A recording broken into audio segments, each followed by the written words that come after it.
Guys কিভাবে আমি এটা বানিয়েছি আপনাদেরকে দেখাচ্ছি। প্রথমে আপনার এই পেন দিয়ে যেগুলো দরকার সেগুলো এঁকে নেবেন। Just look like this. আপনারা কোনো কিছু আঁকতে পারেন।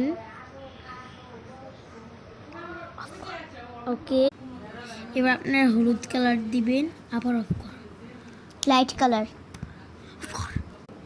এবার লাল,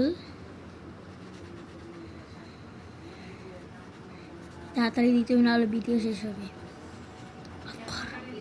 এবার আপনার পেজটা কাটবেন, এখন আপনার কেচি দিয়ে কাটবেন।